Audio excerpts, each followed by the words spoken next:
Okay. Oh, it's hot. Are we on? It's a gorgeous November day It and you're is. complaining about heat. You're leaning up against the greenhouse with your feet in the air in the shade. Okay, I'm reading Let's from, not. let's not, reading from Deshimaru, Questions to a Zen Master. Just giving you the short answer to the question that was posed to him about attachment. And the question is it possible sitting in Zazen to sever attachment and desires through control of the mind and posture? In Zen practice, sitting correctly is very important. That's what he means, posture. Yeah. And this is different than we would be talking about yoga asana. So eyes horizontal, nose vertical is an important part of sitting in zazen. Having your feet in the proper place, your hands in the proper place. That's for a different conversation. But that's what Okay. the question, the asking here is about the posture.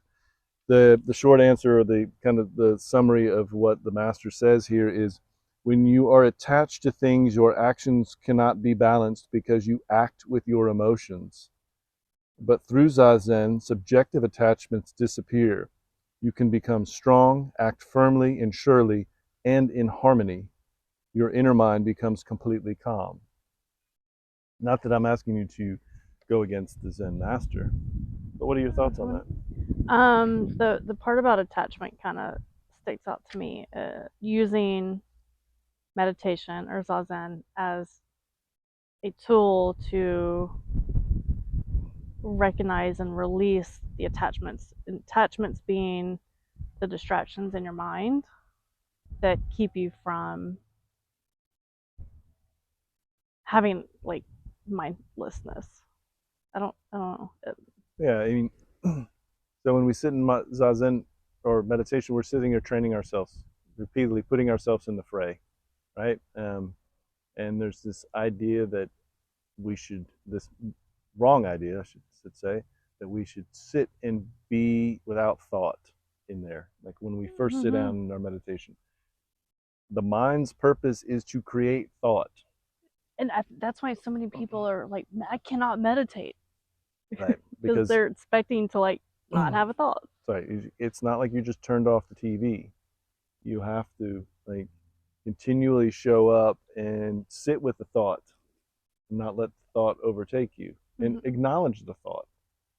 When we find um, peace of mind, it's becoming okay with that thought. Doesn't mean that we like the resolution of that thought, but it's becoming okay with it. Yeah. Um, and when we're focusing on releasing attachments, it's like, okay, I still want that thing in my life. I understand that I may need it and I'm still connected to it, but I'm letting it go slowly and surely. And Mm. that's okay too. Mm-hmm. So it's not always this instant severing, to use the term here, of like letting it go immediately. Yeah. It takes a while. It takes a while to Especially the continually show big up. things Right. that we're like that we're holding on to so tightly. So it's a paraphrase a spiritual thought is, a drip of water is not going to change the shape of a stone in one drop, but the continual drip of water on that stone for a period of time will change the shape of it.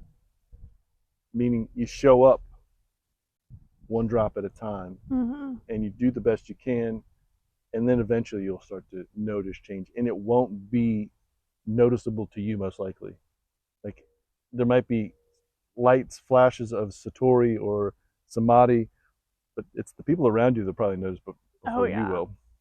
you've changed. Who are you? You You're yeah. putting out some good mojo right Mo, now. your energy is so We talked good. about that before. Like, you start creating good mojo, there's other people that want to be around you too. You're like, Give me that. I don't know what you got, Can, but can you put that in a oh bottle? yep.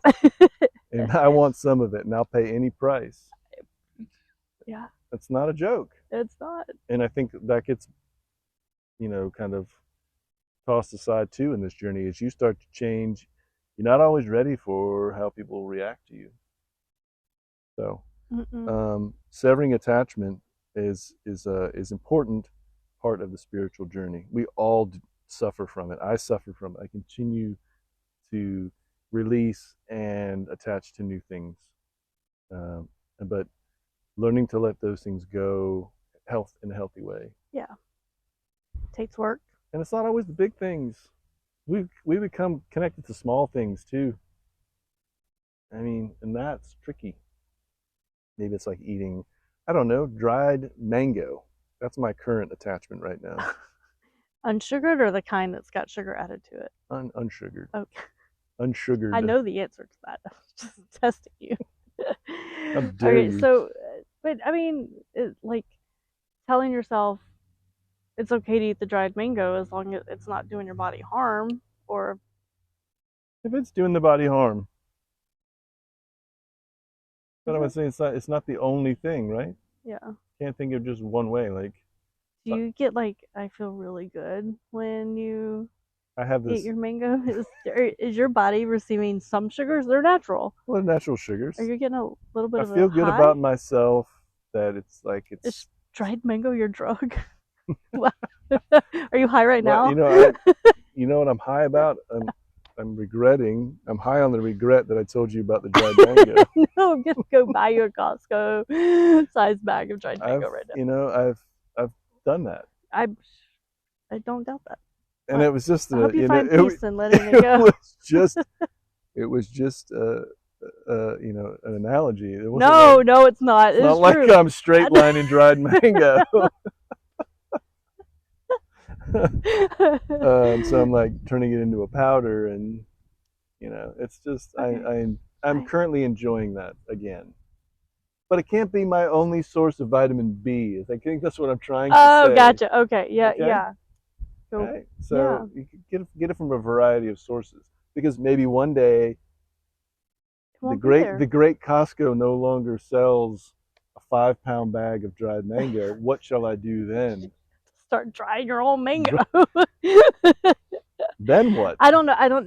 You know what? Yeah, the attachment to things such as food, like that's something we don't think about. Is like, am I attached to the feeling that I get when I eat or drink? You know, Right. something really good. You know, just that feel good attachment is also.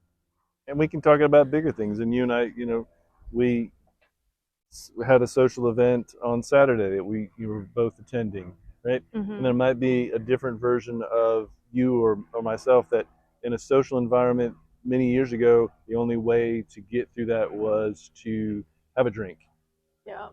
have an alcohol beverage, an alcoholic beverage, and be like, that's the only way I'm going to be able to get through this function. Severing that, that's an unhealthy way to deal with, right? Yeah. Social anxiety or whatever it was. Yeah. So that's an attachment right there. That attachment to um, taking the edge off, whether it was in social situations in good ways or just hard days, using alcohol. Um, that took time. Like it was a long process of recognizing, um, that that I was using that as an attachment to feel or not feel something. Right. Um, there's a freedom in realizing, kind of looking back and saying, "Wow, I cut that tether and I'm okay. I'm actually a little bit better without it." Right. So the the practice of sitting in meditation offers us to kind of to explore those attachments, whatever they are, Yeah. and kind of come to terms with them.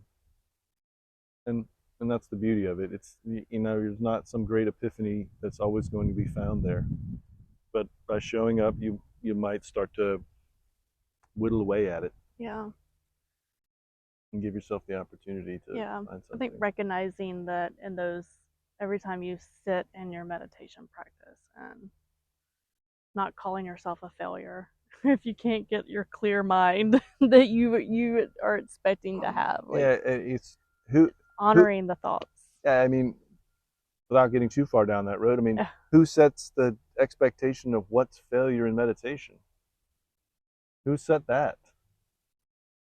Is it, you know, because That's ridiculous. Yeah. I mean, and by each time I sit is going to be different. And so who am I to tell you what is success and failure? I remember having a guru of mine that he would say, you can't force meditation. But here's what we're going to do. We're going to meditate twice a day at 8 a.m. and 4 p.m. I will force a schedule on you And though. exactly. And we're going to sit for an hour each time, but you can't force it. Yeah. But if you don't sit for this time, you're out of here.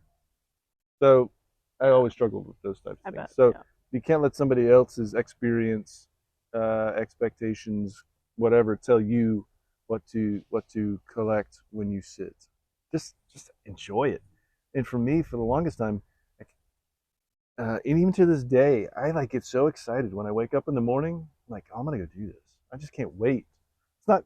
It's not like it creates some sort of chemical release inside of me. I'm just like, this feels. I enjoy this. Yeah. And then there's a post meditation piece for me where I'm still quiet. There's no electronic devices. There's none of that. And I feel good about that. And when I fall asleep at night, I'm like, I can't wait to do that again. No expectations. Yeah. No timer. No attachment. No. You're not attached to it. You just know that. No, it just feels right. Yeah. Like breathing. It feels right. And so that's the beauty of it. So work on it. Show up. Meditate. Do your thing. Have so much fun with it, you wouldn't know what else to do with yourself. Hell yeah. No expectations.